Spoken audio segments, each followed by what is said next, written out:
In this video, I'm going to start new chapter and very important chapter of medicinal chemistry, drugs acting on autonomic nervous system.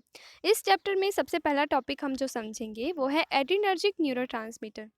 Adrenergic neurotransmitter की बात आते ही आपको समझ जाना चाहिए कि यहाँ पे बात हो रही है एएनएस की, ऑटोनोमिक नर्वस सिस्टम की। एड्रीनर्जिक सिस्टम से रिलेटेड सारी चीज़ें ऑटोनोमिक सिस्टम का पार्ट है, ऑटोनोमिक नर्वस सिस्टम का। जैसा कि आपको पता होगा कि हमारे ब्रेन को, हमारे नर्वस सिस्टम को एक्चुअली दो पार्ट्स में डिवाइड किया गया है mainly, central nervous system and peripheral nervous system. Central nervous system वो पार्ट है हमारे नर्वस सिस्टम का जो पीएनएस का भाग नहीं होता है। पीएनएस को दो पार्ट्स में डिवाइड किया गया है, somatic nervous system and ANS, and एक और पार्ट है ENS, enteric nervous system.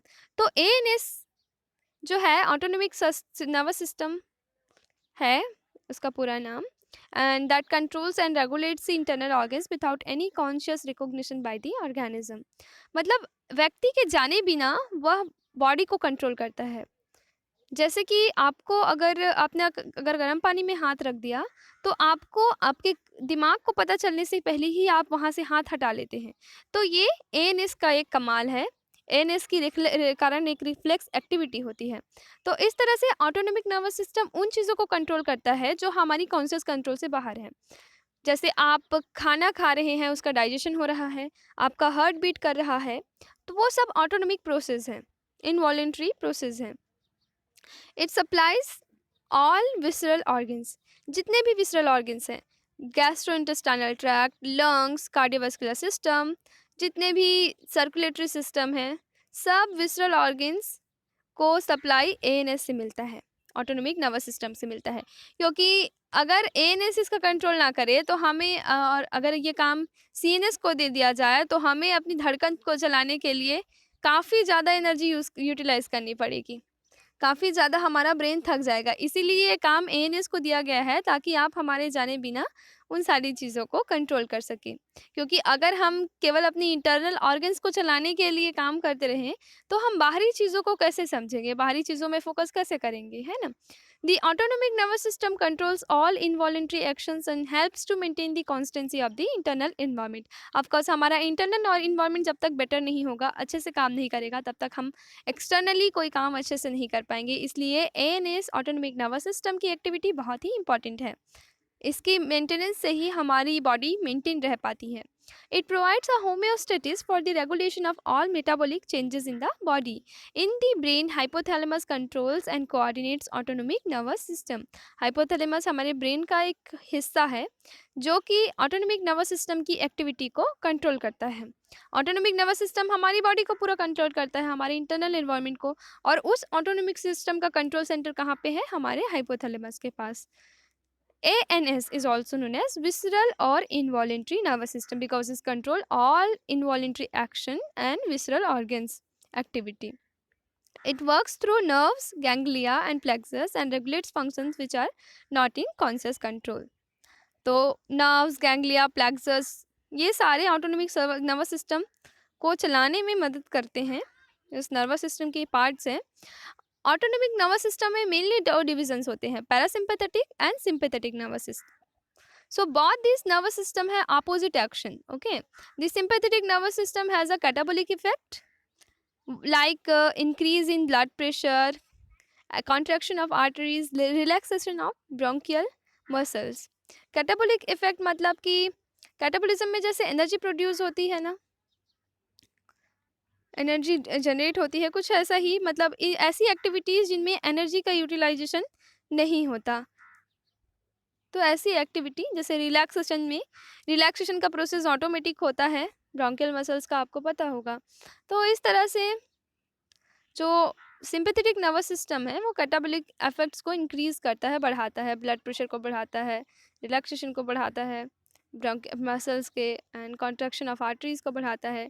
The parasympathetic nervous system has anabolic effects like contraction of pupils, decrease in blood pressure, increase in the activity of digestive system and GIT secretions etc.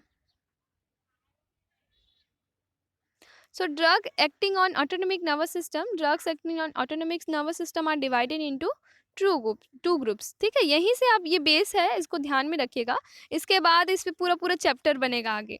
जैसे यहाँ पे autonomic nervous system में जो drug काम करते हैं उनको दो ग्रुप में डिवाइड किया गया है, cholinergic drugs and adrenergic drug. तो एड्रीनर्जिक ड्रग्स पे पूरा एक चैप्टर है, उसके बाद कोलिनर्जिक ड्रग्स पे पूरा एक चैप्टर है। और एक यहीं बस है, ऐसा बिल्कुल नहीं है, ये फार्मेकोलॉजी में भी है। यहाँ पे आप इन ड्रग्स की स्ट्रक्चर्स को पढ़ेंगे और फार्मेकोलॉजी में आप उसकी एक्टिविटी को, मेटाबॉलिक एक्टिविटीज़ को पढ़ेंगे। Okay, so cholinergic drugs acts on receptor activated by acetylcholine. Acetylcholine एक न्यूरोट्रांसमीटर है। And adrenergic drugs act on receptors stimulated by non-epinephrine and epinephrine. So actually इसको कह सकते हैं कैटेकोलेमिन्स, इसमें डोपामीन भी आता है। So ये मेन पॉइंट आप याद रखिएगा कि कोलिनर्जिक ड्रग्स ऐसे रिसेप्टर्स द्वारा एक्टिवेट होते हैं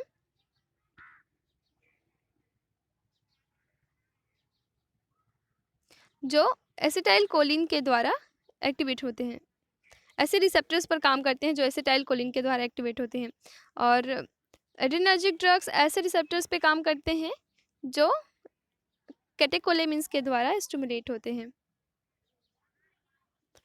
आगे देखते हैं, the neurotransmitters of adrenergic system are called as adrenergic neurotransmitter. Neurotransmitters of adrenergic system. Okay, so adrenergic system क्या है? Is a group of organs and nerves in which dopamine, adrenaline and non adrenaline act as neurotransmitter. या कहें कैटेकोलेमिन्स, जिसमें neurotransmitter का काम करते हैं, ऐसा जो सिस्टम है वो एड्रेनर्जिक सिस्टम कहलाता है। और इस एड्रेनर्जिक सिस्टम के ये हार्मोन्स ही एड्रेनर्जिक न्यूरोट्रांसमीटर कहलाते हैं। The neurotransmitter of the adrenergic system belongs to a class catecholamines. Catecholamines have a catechol ring. Catecholamines में कैटेकोल रिंग पाया जाता है। ऑर्थो डाई हाइड्रोक्सी बेंजीन इसका नाम है कैटेकोल रिंग का। Attach to amino ethyl side chain. Epinephrine, non-epinephrine and dopamine are the principal neurotransmitter of adrenergic system. Neurotransmitter are the specific chemical agents which are responsible for transmission of nerve impulse across most of synapses. These neurotransmitter gets released only when the nerve impulse produces the response at smooth cardiac and skeletal muscles, exocrine glands and postsynaptic neurons. These neurotransmitter crosses the synapses and initiates the activity in another neuron by interaction with the postsynaptic receptor. Epinephrine, norepinephrine and dopamine are the naturally occurring catecholamines. ये तीन नाम याद रखिएगा, epinephrine, norepinephrine and dopamine. ये तीन naturally occurring कैटेकोलेमिन्स हैं जो adrenergic neurotransmitter की तरह काम करते हैं, जिनका मेन काम होता है फाइट, फ्लाइट, फियर के टाइम। ये पूरा सिस्टम को बनाते हैं, कंट्रोल करते हैं। जो एपिनेफ्रीन एंड नॉरएपिनेफ्रीन है। Epinephrine is the hormone of adrenal medulla. It is also known as adrenaline.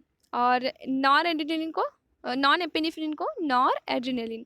So nor adrenaline is a neurotransmitter present in the sympathetic nerve and in the brain. It acts as a precursor for the synthesis of epinephrine in the adrenal gland. जब आप metabolism and biosynthesis of कैटेकोलेमिन्स पढ़ेंगे अभी आगे, तो आपको समझ आएगा कि एक हार्मोन दूसरे हार्मोन से किस तरह बढ़ रहा है और एक हार्मोन दूसरे हार्मोन के लिए किस तरह प्रिकर्सर का काम कर रहा है। Dopamine is a naturally occurring catecholamine, act as a neurotransmitter in the basal ganglia of CNS। Dopamine को रिवॉर्ड हार्मोन भी कहते हैं, क्योंकि आपकी जितनी भी खुश रहने वाली एक्टिविटी होती है, आपको जितना बार अच्छा महसूस होता है, जैसे आप यूट्यूब चलाते हैं, फेसबुक, सोशल मीडिया चलाते हैं, तो उस समय जो एक अच्छी वाली फीलिंग आती है, या आप कोई अच्छी सी बुक पढ़ते हैं तो जो अच्छी वाली फीलिंग आती है एकदम मस्त, वो है डोपामीन का ही कारण होती है। तो डोपामीन बहुत इंपॉर्टेंट, बहुत अच्छा हार्मोन है, हमारी बॉडी के लिए बहुत ज़रूरी है। सो ये है तीन स्ट्रक्चर, तीनों न्यूरोट्रांसमीटर के, epinephrine, norepinephrine and dopamine. So this is the end of the video and here's a quote: there is no friend as loyal as book. पुस्तकों से अच्छा कोई दोस्त नहीं होता। देखिए, दुनिया में तीन तरह के लोग होते हैं। एक तो इंट्रोवर्ट होते हैं, दूसरे एक्सट्रोवर्ट होते हैं, तीसरे एम्बिवर्ट होते हैं। इंट्रोवर्ट वे लोग होते हैं जो अपनी ही दुनिया में खोए रहते हैं, जिन्हें बाहर की दुनिया से उतना मतलब नहीं रहता। ये काफ़ी शांत स्वभाव के होते हैं, मतलब ये अपने खुद में पूरे होते हैं। लेकिन एक्सट्रोवर्ट वो लोग होते हैं जो बाहरी दुनिया में अपनी खुशी ढूँढते हैं। मतलब आस-पास के लोग ना हों तो उन वो बिल्कुल निराश से महसूस करते हैं। और तीसरे वो लोग होते हैं जो कभी अकेले रहना पसंद करते हैं, कभी लोगों के साथ रहना पसंद करते हैं। तो तीनों ही तरह के लोगों के लिए बुक्स ऐसे फ्रेंड होते हैं, जो उनको कभी निराश नहीं करेंगे। सो अच्छे बुक्स को अपना फ्रेंड बनाइए। हमेशा कोई ना कोई अच्छी बुक पढ़ती रहिए।